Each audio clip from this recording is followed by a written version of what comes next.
Hey everybody, welcome to Traveling with Bruce. Your latest update on cruise and travel news is coming your way.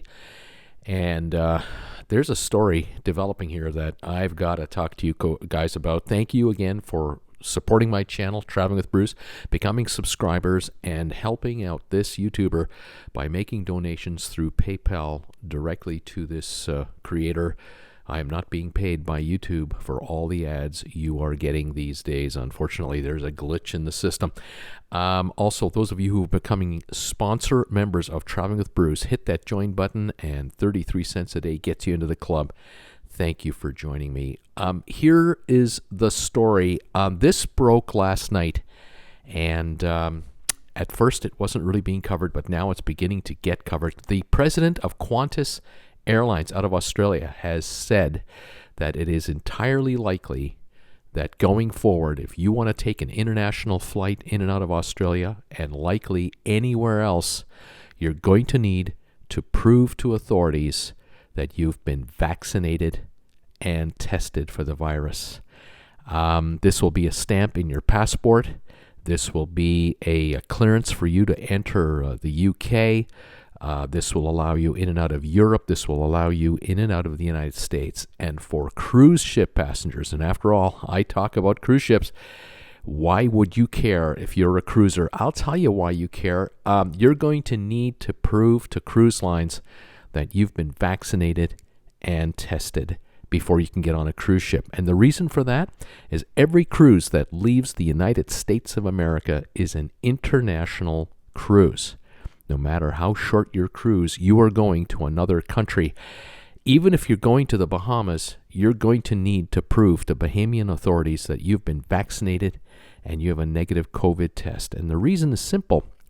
If the Bahamas does not allow or does not make it mandatory for you to have something like this, a stamp on your passport or inside your passport that proves that you've been vaccinated, then no airline will be allowed in and out of the Bahamas. All Bahamian citizens will not be allowed to travel internationally. You're either all in or you're all out, and it's going to become a mandatory deal. This is what I think is going to happen. This is just me telling you my thoughts on it. I'm just taking it from the beginning of the story, which is Qantas, which is an international carrier flying to Asia, flying to the Dubai, flying to UK. These guys are going to make it mandatory. You have to be vaccinated. Every airline is going to jump on board this ruling, and it'll become a standard practice that if you're traveling internationally on an airplane, you're going to have a vaccination done. You have to have proof of that. You'll also have to have a negative COVID test that could be 72 hours or 24 hours old. It all depends. And that then will translate to all international travel. And because all cruises are international voyages, they will all be subject to the same requirement. Now, this is an easy fix and an easy rule for the CLIA to jump on board. The CDC will jump on board, and the cruise lines will have to jump on board this deal. But if it means that all passengers and all crew on board every ship going forward, when we start the resale, have been covered with the vaccine, and they're getting negative COVID testing, this is a major assurance that I'm sure the CDC will be very happy to have. Homeland Security will be really happy. All Customs and Borders officials globally will be very pleased to see this. It just gives another layer of protection and assurance to all of these folks who are frontliners, who have to deal with us, the passengers and travelers, that we are covered at least with the virus and on top of that the negative test. Don't be surprised that this will delay cruising in and out of the U.S. until at least the summertime. The virus, is running rampant. The vaccines are, quote, coming out, but we don't have definitive dates. We don't have definitive numbers of vaccines available yet. We will get this information as each month goes by. Believe me, the drug companies are very motivated to get these vaccines out into the public as quick as possible and as many doses as possible. But I have a suspicion that by the time you and I are eligible to get these shots, it's going to be well into the first quarter of 2021. That only makes sense because it's only 90 to 120 days from now. We're talking lightning speed when it comes to vaccine availability. So the first quarter to the second quarter is when we're going to be allowed to get vaccinated en masse.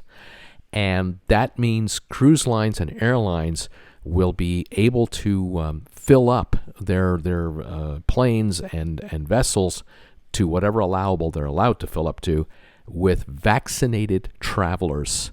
And so for me, my guess is that cruise lines will be allowed to bring passengers on, vaccinated passengers, by the second to third quarter, and that's the summer or fall of 2021. So if you've got a cruise booked for 2021 after, say, August, September and after, I think your odds of going are very high if you're going to be vaccinated at least a month beforehand.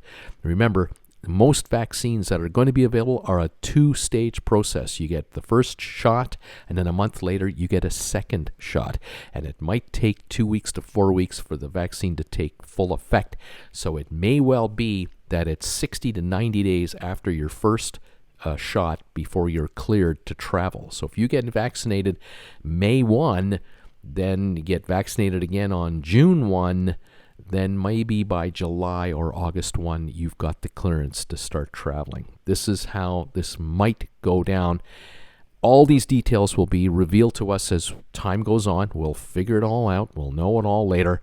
But that, to me, is how I think this is going to happen. And for the cruise lines, unfortunately, for their balance sheets, it's not going to look good for the next 5 or 6 months. I think the financial bleeding will continue as they have to wait it out for their customers to get vaccinated before they're allowed to accept passengers on these cruises. I still think there will be restrictions on how long cruises can be. It might last for the first full year of sailing, so maybe from August 2021 until August 2022, there won't be any sailings longer than 7 days. But that remains to be seen. Occupancy levels on board cruise ships may be restricted to anywhere from 40 to 70%. Again, that remains to be seen. But it looks very likely that all airlines, all airline associations, cruise lines, and all governments are going to insist that international travelers must be vaccinated and have a negative test for the COVID virus before you can travel. We'll have to see how this works out. Thanks again for supporting my channel. Thank you for subscribing, making donations to PayPal. I really appreciate it. We'll keep you posted on this breaking story. Talk to you later, everybody. Bye for now.